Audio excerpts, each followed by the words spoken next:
Hey, I'm back and I've got this video going with the artwork up nice and close so you can see what I'm working into. I'm pleased to report that I did find some old photocopies of journal stuff so this is like one of my first ever life drawings at art school, and this is a photocopy of a nude drawn by my tutor, one of my tutors, Kiatsung, who showed me this whole process. So I remember this page. It's pretty fortuitous to find it right now today, isn't it, considering what we're doing? But this was him showing me drawing and then photocopying the work and doing what we're about to do, which is to add the photocopied work to the new original work. This is just the same images photocopied again, and here's another one. Okay, so like I said, I'll just show you the basic process now of working up this way in mixed media until I feel I've covered all the very basics with you, all the techniques, except the gold leaf, which I don't have any of, but we can always come back and do that later. And then once I've done that, I'll hit stop on the video and then I'll put the rest of the creation up as a time lapse, okay? Because otherwise you might be sitting here watching me work for hours, okay? So, because you know, the drawings are the paintings, the somatic stuff you put together in a few minutes, but now we're taking this into studio practice where we get a little bit more considered and a little bit more planned about what we're doing. Okay, so I'm just going to come down here into the work, and the first thing I'm going to do as I do the technique is talk to you about what I'm doing.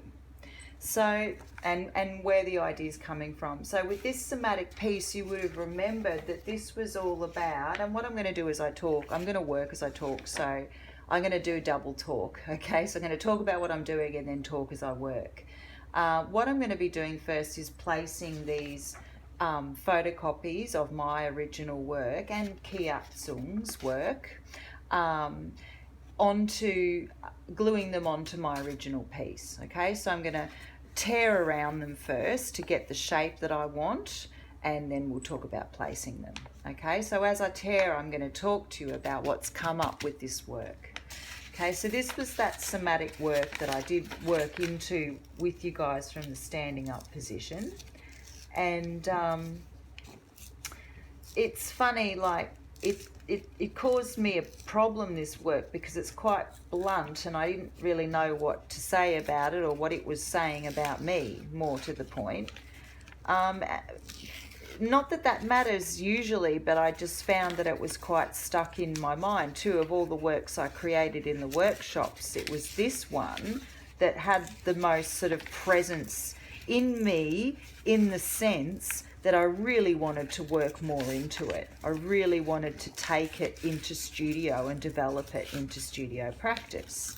Now that can often mean that those particular somatics that we're working with may be harboring some shadow work, some subconscious stuff, some triggers, just some harder, deeper emotional stuff to deal with. Any of those things are possible. And then you can often find that you'll just get this sense of wanting to work deeper onto that work or into that work, just because you feel it, because you want to, because you're drawn to it, because you want to do certain things.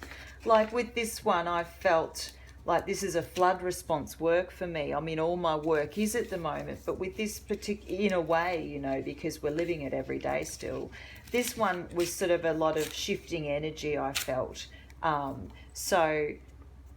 But there's also some deepness in it and some darkness that caused me some discomfort as I was committing to the work.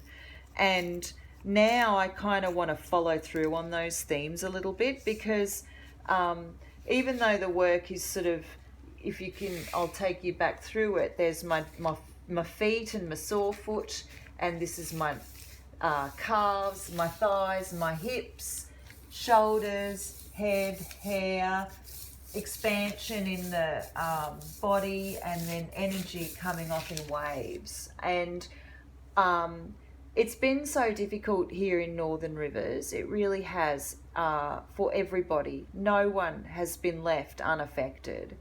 And my heart goes out to the most deeply affected in the towns who, Lismore particularly, my heart goes out to Lismore, it really does. So when I've been meditating on this work and meditating on my own sorrow, which it's sorrow that we're feeling, I think, is a good word for it. And I think this is called sorrow, this work is called sorrow. And I've been meditating on it, but, you know, all I can see is a phoenix. Like, it's all that comes to me is a phoenix out of it. So I've been wanting to really explore that in the work, this concept of bringing a phoenix out of it. And then I've had other deliberate things I've wanted to do. Like, I really love this bright pink at the moment, just because. And so I'm going to do it right now. I just really felt the need to colour this whole space in pink. Okay? No second guessing. I don't care what it looks like. I don't care if it's pretty. You know, in my mind, I might have had this picture. I had this picture of this just one whole pink section sort of down to here. But just a solid pink in this bright highlighter colour. But of course, we're not seeing that execute because the surface is so big and the pen is only so big. So we're getting a much more mottled, rougher effect than I had in my mind's eye, my creative mind's eye, when I pictured to do this. But it doesn't matter. Like, the real important thing with studio practice, intuitive or expressive studio practice, or, you know, exploratory studio practice, is to just lay down your resistance and just let your body create like it would have as a kid. And don't worry if it's not how you thought it would be, it doesn't look the way you wanted. I've done that now, and it's changed the work a little bit, and I feel it and I feel happy with it, and I want to take it straight away with my phoenixing and add a bit of maybe extra just contrasty but really subtle colour with these highlighters, okay? And then I'm going to really bring in some yumminess, okay, with this bright yellow, okay? Okay. So anyway, that's a pretty good wrap up about how we might work into that. We're going to come back to our beautiful little tearings now, where we're going to drop in our figures. Okay, so thinking of this concept of phoenix, thinking of this concept of building again out of the ashes, rising from the ashes, okay? Then we can look at this particular one. She's fetal, isn't she? So she's sort of really representative maybe of the pain that I did have in this space down here. Okay, so she might come in here and glue on there and lie down on there, right? Okay, so with the gluing, you know, no, I can't get the lid off. Okay, there we go. With the gluing, just get into it. Like, get into it, man, make a mess. So just splod a bit of glue there, and I'll use a brush to spread it out for today, I think. Spread it. It doesn't have to be perfect. It doesn't have to be anything really, except cover the whole thing, all right? So you want to cover the whole surface where you want to put your person or your whatever it is. It doesn't have to be a person. So what am I deciding? She's going to go, yeah, okay. So I've got my glue sort of in the wrong place a bit, haven't I? So we're going to just bring it all this way a bit, like so. And we're going to put that there like that. Our lady, who may be me, in fetal position, feeling all the feels, all right? Now the next thing I'm going to do is put this other lady on her as well. Now she's the same lady, same exact drawing, but I'm just going to rip her up a bit and I'm just going to repeat her. I'm just going to repeat her, maybe over there a bit, okay, maybe just there, okay, and then I'm just going to glue over the top as well, make sure that all the edges are down, okay. But then, you know, another technique that you can do is, that I used to do with Kietzung, is you can like leave a little edge up and then do some tearing around the bits and pieces too. So that's always fun. Okay, so I'm going to work his example life drawing into the work now. I don't really like having straight edges, so I always sort of, if I get to the edge of the photocopy work, I tend to tear it, because I like to have the crooked, teary edges, but you know, some people like straight edges. There is no wrong answer. Now this woman I see is, she's a bit, you know, she's got her head up, hasn't she? She's sort of phoenixing maybe. Maybe she's seen the light a little bit and things are feeling a bit better, so she's going to sort of get up a bit and try to pick up all the pieces. So we might, where are we going to put her? All right, I'm not sure, so we're just going to leave her there, and we've got some more. We've got 2 more here, so we're going to add those as well. We're going to put all of the photocopied work in. So like I said, just getting rid of the straight edges because I don't like them. And we've got 2 of her repeating, and then we've got this other one that I drew again, this lovely life model at art college. So we'll tear around her. Straight edge is gone. She's got a straight edge there, so I'm just gonna sacrifice her butt. And you know, by removing that orientation, we could maybe just take a different take on her and put her upright up there, I think, like she's sitting up. And maybe she's really getting up with the phoenix actually, and she's almost a love heart, isn't she? So I think she's going to go right there. So we're going to blob it like so, and spread. You don't have to use this much glue. I mean, I'm hectic in the glue, but that's because I know what it does too, which I'll tell you what it does.